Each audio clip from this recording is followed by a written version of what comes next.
Hi, everyone. Wonderful to be with you. This is Me Vision Academy. We're presenting a special reward or award, shall we say, of successful leadership to Michael Jordaan today. And then we interview him on leadership. While he's grateful for the award, he seemed more excited to talk about leadership than the award and the influence that we need to exert out there. So it's wonderful to have him with us. For almost a quarter century, we've been interviewing leaders, working with leaders. It's been a wonderful experience. It's all culminated into Me Vision Academy. And one of the projects is to track successful leaders for a long time, recognize and celebrate them, learn from them, and then inspire more individuals to become successful leaders.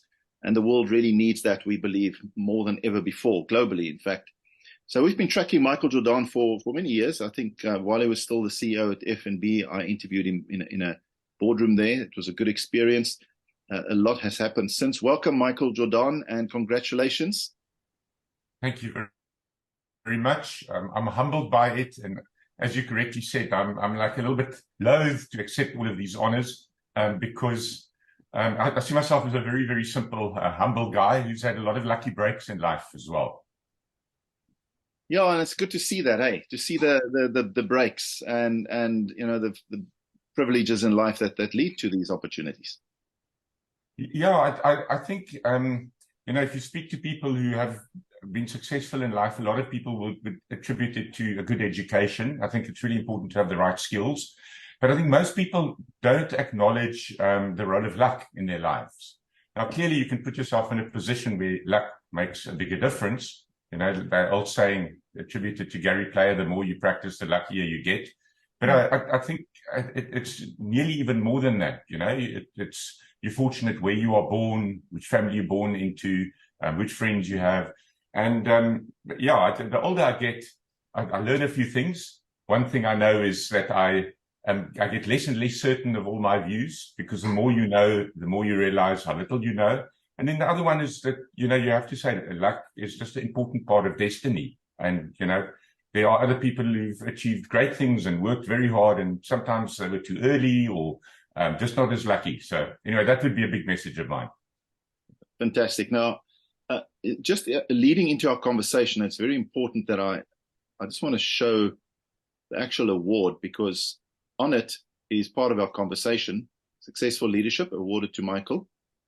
And we're saying it's for, amongst other things, consistently leading self successfully, consistently leading people successfully, then successfully leading as a bank CEO, and we all know what bank that was, and now entrepreneur, which is a very different kind of life, but very successful so far.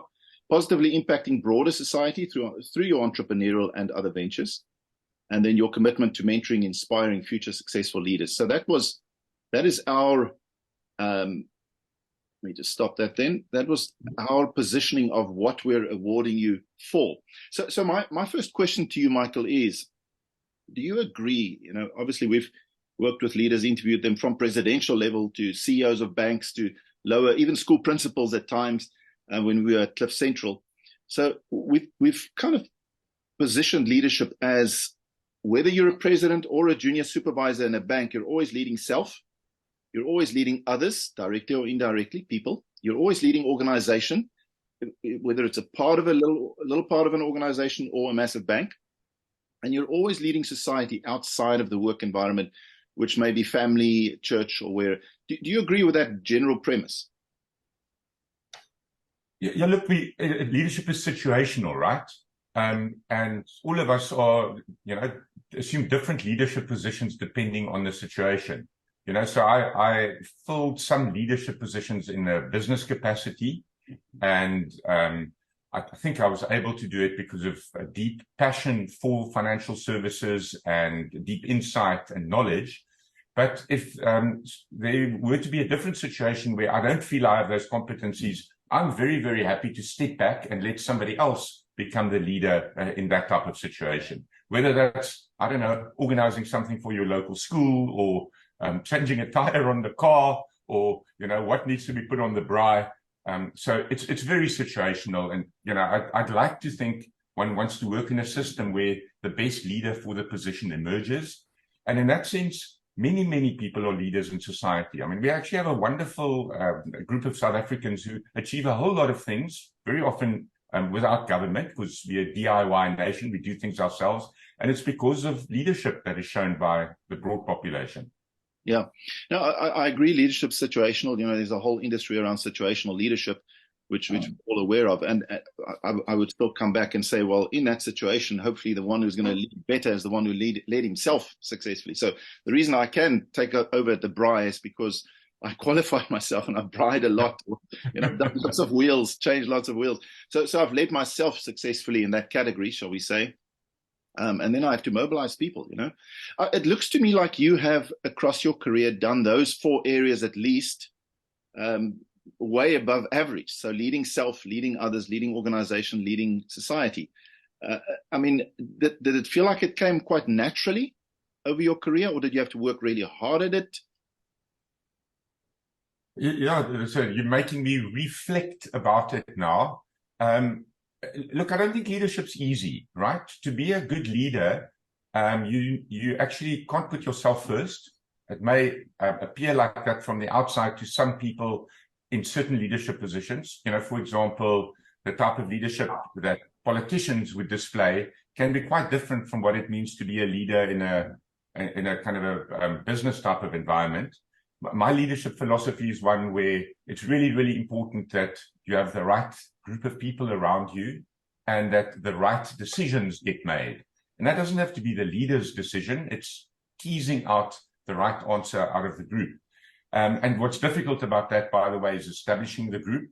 Sometimes you don't have the right people on board and you have to part ways.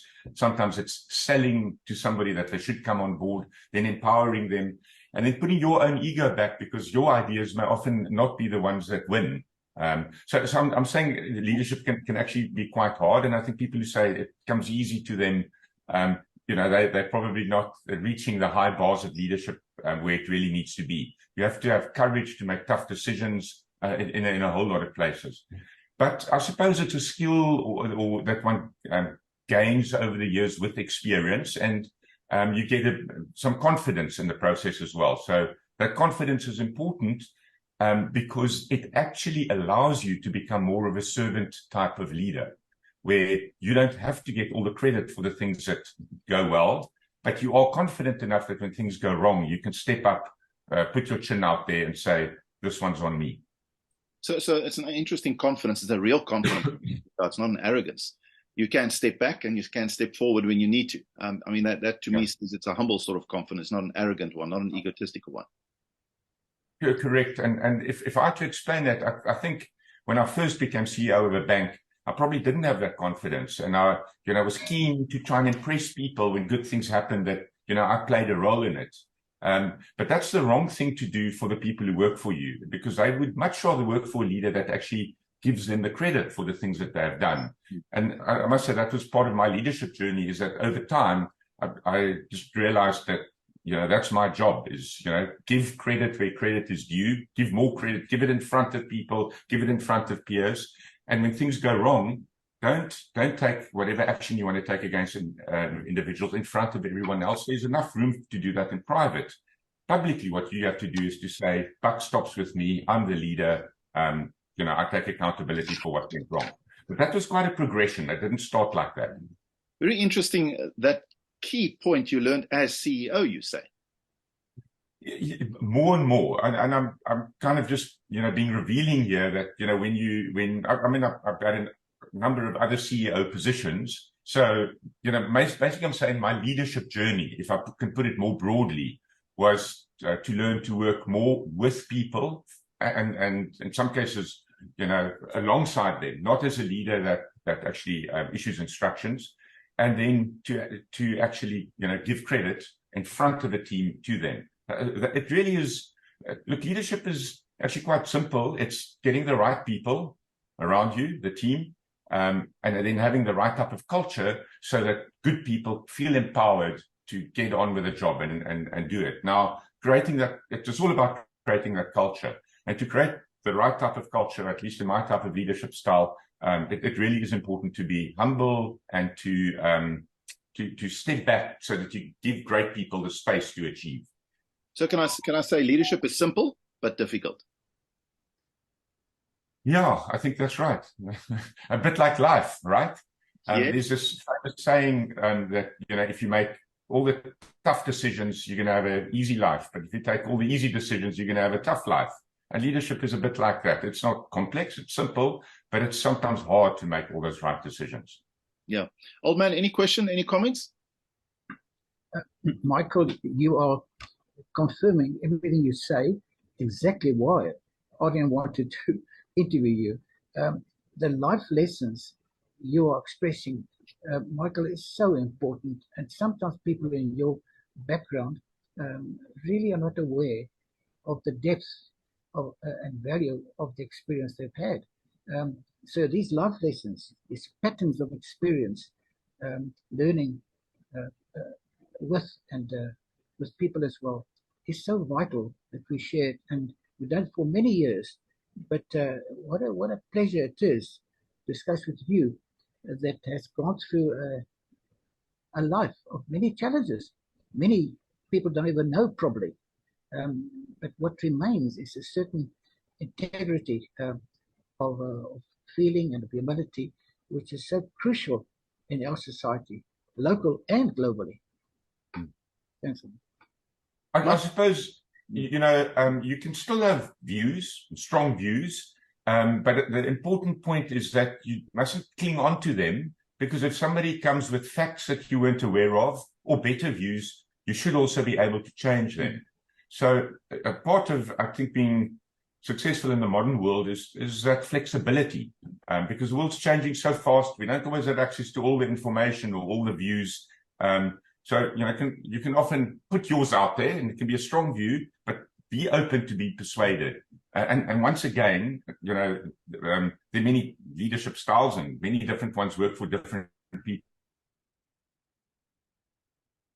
People work with achievers, self-starters, people who kind of really want to win. It can be a wonderful creative process to see what comes out of when a team gets together, because no one in that team is as smart as everyone put together. When you have a proper debate, everybody knows what the goal is, what you're trying to solve, and everybody can weigh in and come up with a better solution. I always had this view in my head that if somebody from the outside had to walk into a discussion that I was having with my team, and I didn't know who was who, at the end of the discussion, it shouldn't be obvious to them what the roles are. They shouldn't know that's the HR person, that's the marketing person, that's the chairman, that's the CEO. They should just say that was a very, very good debate that happened, and the best decision was taken at the end of it. I think if you can achieve that, then you can actually extract wonderful contributions from people when they're not pigeonholed, and the decision isn't just made because it's the boss's decision. It's the best decision that needs to be taken. And the view I have from what you say there is that the people in the team see themselves as together running the organization. I'm not here just to represent HR. I'm here to talk about all issues in the business. I'm part of an exco. This is my first team. My first team is not the ones who report to me as such. This is my first team I'm part of now. That's exactly right. So obviously you've got to, first of all, play in your position and do that well.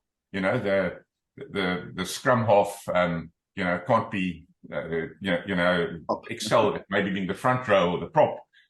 But sometimes if the ball pops out, and there's nobody there, then you've got to grab the ball and you've got to run with it if you feel you're in the position to contribute. Now, it's similar in business.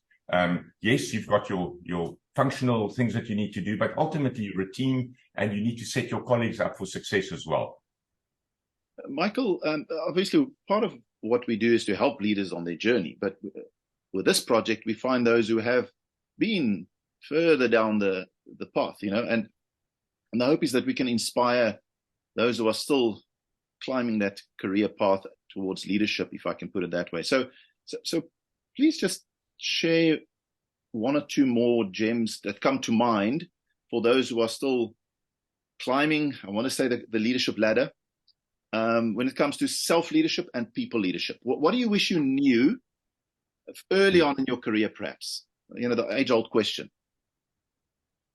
So I want to answer you in two ways. One is just the functional bit. It's really good to know what you're talking about. If you're you really need to know rugby, and you need to know rugby rules, and you need to know fitness and how to get the players fit. So there's nothing that substitutes for really, really knowing your topic to the last 99%. You're never going to get to 100, but there's a massive difference between knowing 98 and 99% of any type of field. So real hard work, functional insight is important.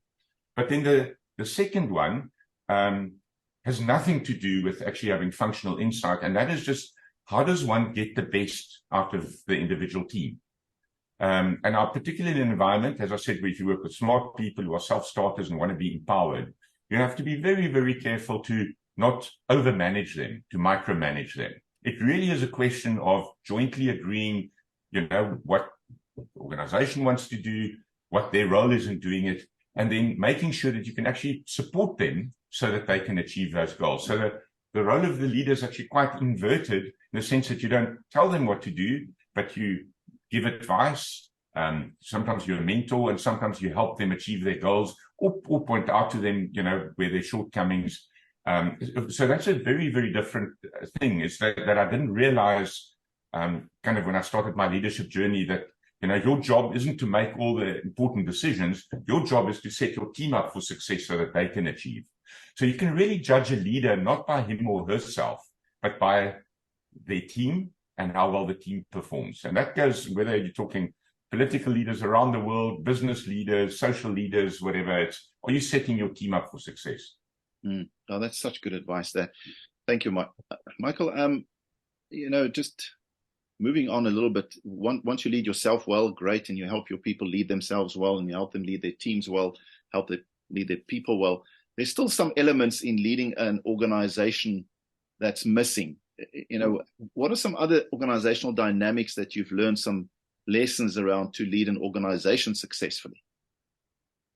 Okay, I think the thing that Charlie Munger, who's the partner of Warren Buffett, points out, he says he's one of the top people in the world that understands incentives. That's what he says of himself. And he says, but yet he still underestimates how incentives drive behavior. So in any type of organization, remember, it's like a game. You're competing against other businesses, and there's a scorecard. And how that scorecard is translated for each of the individuals, usually through incentives. And it's not just monetary, it's also kind of who gets recognition, who gets promoted, who gets a corner office, who's talked about or to when there's a company gathering, etc. So I think we all can underestimate those incentives, and you need to get them right. And I repeat the point, it's not just all about financial incentives. No. Obviously, they do drive behavior, but the overall role of incentives, because people respond to that, all behavior is in a certain structure. Whether it's us as South Africans in the South African structure, or it's when you put on the shirt of your sport team, it's in that structure, or if you're a certain type of business. So I think it's really, really important to get that right. So, for example, to be very explicit to somebody, to say, like, this is what will determine either your career path, your promotion, your bonuses, what is it that you want to achieve, and here explicitly are the things that we need to get right for that to happen. So just that clarity is a very, very important guiding tool for behavior and for leadership. You can't lead people in the dark, obviously not. They want to know where they're going to, and they want to know how they can contribute to get there. Yeah. Okay, and culture, all those things, and there must be a vision and a strategy. Those are obvious things, but then you match it with that. You build it, roll it out with that kind of approach. And be as concrete as possible about it, because, as you say, vision and strategies are actually important things, but they can also be very abstract and very wordy, and you need to actually then interpret it to say, what does it mean practically for the business as a whole, and what does it mean for you? And I'm talking each of the individuals and the team. If you say, for example, we want to be the greatest, we want to be the best, we want to be market leading, what exactly does that mean? How are we going to measure that, for example? Michael, outside of the heavy corporate environment, and am I right in saying you're more in the very entrepreneurial investment market? Yes. I watched your interview with Gareth Cliff, and he was saying you look so much happier and so much more lighter than the corporate environment. But do you miss that? So I'm sure you're past running a big bank now, but if an international big bank came and said, hey, won't you be our CEO? I mean, would it not even be a consideration? You love what you're doing now, or Where are you now? Look, sometimes, you know, you do think back, because it was an incredible privilege, right? It's a privilege to work with a great team, which I did. And I'm talking people who work with or for me, but also the people that I worked with, sometimes directly, sometimes the board, sometimes the people who started FirstRand, the founders and the influencers. So it was just an incredible privilege. So I do respect that. I don't think I want to rule out anything in my life. But I must say, what I would find difficult is to work for a company that is still very old school and traditional, because I see how technology is changing the world faster and faster. And, you know, my preference would be to, as a famous ice hockey player, Wayne Gretzky, said, to go where the puck is going. You know, I'd like to be able to be in a position to put my bets on where the puck is going. But I mean, that can be in many forms. Right now, I'm doing it in terms of angel investing and private equity investing. But, you know, who knows? Maybe one day there's a very interesting position where you can do similar type of things for a larger corporate. I'm not putting my CV out there. I'm not looking for that type of thing. But yeah, I suppose I'm just saying I wouldn't want to go into an old style corporate world. It would have to be something to do with the future. Now, I do want us to talk last 2-3 minutes in the broader picture, if we may. But before we go there, how old were you when you became the CEO of FNB? I think I was 36 years old, which was young. And I must say credit to the board, because they you know, took a chance on me. And I was very unsure of myself at that stage and worked incredibly hard to try and impress everyone else. And that's part of what I spoke about earlier, is I only later on learned that I didn't have to impress them with what I did. It's far more important to impress them with what, you know, the team did and what the people around me did. Isn't that a very good message that I want us to extract as you speak, is that you will have a lot of dynamic youngsters, if I can call it youngsters, at that age, taking over a leadership role of significant proportions and very, we just lost Michael there. Let's wait for him to come back. Old man, what's interesting for me is, you know, that the way that young leaders who take on big roles overcompensate by being extra hardworking and maybe extra tough and trying to show more strength than they need to. A lot of overcompensation when you're a young leader in an important position. While, you know, when you get older, you become more informal, more relaxed about leading, more sure of yourself, I guess. So what's the message to a younger leader? There's Michael. Let me just get him back in. Maybe you can give your view in a moment. I just want to rehash that by Michael again. Michael, we won't say what Wi-Fi you're using. You disappeared. I'm so sorry.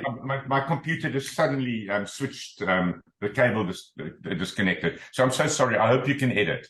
Yeah, no problem. We continue the conversation here, and maybe the old man can just jump in a moment.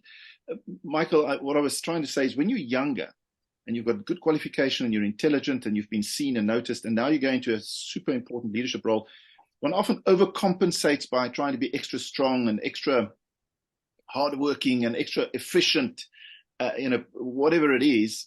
While if you're older, you're more relaxed, more at peace. And what's the message to that youngster that's just climbed into this incredible role and then trying to overcompensate in different ways right now? Well, what do you say to them? So I would think there's something to be said for inversion, for inverting the situation, and not to think about yourself, but to think about the people that you are now leading and say, what would they want from you? What type of boss would they like to have? So don't think about yourself and your own needs and wants, saying, how can I be a great boss to them? So if you invert the thinking to think of it from their perspective, your behavior may be very, very different. So it sounds quite simple, but this type of inversion to not just think about, I'm telling them what to do and, you know, maybe they're responding or not responding. It's rather to go up and say, I'd like to make you very, very successful. How can I help you to do that? Just turn it around. Very, very nice. Michael, while you think of the macro experience, old man, I did throw a question at you. Just, do you want to answer quickly and comment on what Michael said? And then I want us to close off with your feeling on how we're going to create more successful leaders in the macro environment. What's the macro situation as you see it now, old man? Michael, I want to ask a question, because the more we deal with leaders, it's really very personal. And today we've seen Michael, the person, and what a difference that makes. You don't say the things that you have to say, but the things that you genuinely feel. Michael, one question. We see it as a parallel question. The first question is, how true am I to my best self? Michael has given us a beautiful summary of that. The other question runs parallel. How do I cope with all the different kind of influences and opposition to me being true to my true self? We don't want you to mention necessarily personal things, but the kind of things that you've experienced probably were the things that were the greatest obstacles in your striving to be your best self. Okay, so the thing about being true to yourself is a very good angle, because often when you just hear somebody say, they'll say, just be yourself, but you need to be the best version of yourself. Well, that really is what that's different. Leadership, but actually just being a good character is about you. You need to constantly be a better version of yourself. And you have to realize we're all fallible and we all make mistakes and we all have blind spots. And, you obviously, maybe you score well in one or two things, but you're going to score yourself down in something else. So I think actually the process of life and the process of, developing your character and the process of leadership is to constantly have a better version of yourself. So, before other people, whatever their standard is by which they judge you, your own standard should be higher. But, I've been saying that I don't want to be preachy, because I really do know I have, kind of lots and lots of things that I can still improve. But that's the journey, is you make mistakes and you try and improve them. And then the second part of the question, what are the biggest obstacles? I think the obstacles are, when things go wrong, and they do, things go wrong in life, how you then handle them. It's easy, or relatively easy, being a leader in the good times. But you only really get tested when it's tough, whenever things go wrong. And, when you run a big business like FNB, things are going to go wrong. And then how you handle it, whether you're going to panic, whether you're going to support the type of people, when you're just going to apportion blame, or you're going to be part of the solution. And then on to your question. Yep. What happened now? Oh, to your question about, leadership in South Africa and the situational one, my message, if I can, is just that we should all have a problem-solving attitude. Because in South Africa right now, it's pretty easy to point fingers and say, this should happen, that should happen, they should be doing something. And it's probably correct. It's probably correct to criticize and to point fingers, but it's not adequate. It's not enough. We can also be part of creating that solution, whether it is a company filling potholes in the streets, or a company that says, I'm going to train people for coding because the educational system isn't producing enough coders. Or I know that, there's a local school next to me and it can use some of the computers that, we no longer use in the business. Go out there with a problem-solving attitude, which comes in the business world. And there's ample room for leadership. So all the problems we see around us are actually opportunities. Many of them are business opportunities, and all that they require is leadership for them to be solved. And for that reason, I remain positive about South Africa, because we have a lot of great South Africans with great attitude who want to solve all these problems and just get out there and get on by doing it. And it brings a whole lot of personal joy and fulfillment. So that would be my message, is there's room for a lot of leaders. You'll find a problem that you're passionate about and have that problem-solving attitude, and then you'll play a very, very important leadership role. So, I mean, my question that you preempted was, how do we create more successful leaders? And what I hear you say is, well, if people have a problem-solving attitude, they automatically go into leadership mode, don't they? I mean, leaders solve problems in other people's lives, in the environment, in society. And actually, it's a good trigger. It's a good answer to my question. How do we create more problem solvers? In an organization, the moment you have that problem-solving mentality, you go into leadership mode. Do you agree? Yes, I do agree. And then it's no longer about, what's in it for me in the first instance. It really is about being passionate about solving the problem. And then you get joy out of solving that problem. And if it's in a business setup, then yes, the business hopefully can also do well out of it. But your first goal is really to say, I'm unhappy with whatever it is, the state of education, and here's one way in which I can improve it. If you can build a business around it, then that's great. But yes, so find something you're passionate about and that you're good at and that the world needs and hopefully is also willing to pay for. And if all those four things can intersect, you're not only going to be a great leader, but you're going to be very, very fulfilled in solving those problems. Michael Jordaan, thank you so much for being a successful leader with the realization that you're not perfect and you've got lots to learn still, and for spending some time with us, honestly, so that we can share this with more future leaders and try and somehow multiply more successful leaders, problem solvers. We appreciate your time. That's Me Vision Academy. Speaking to Michael Jordaan, one of our successful leadership recipients, we are so grateful for your time. Thank you. Thank you so much. I appreciate that.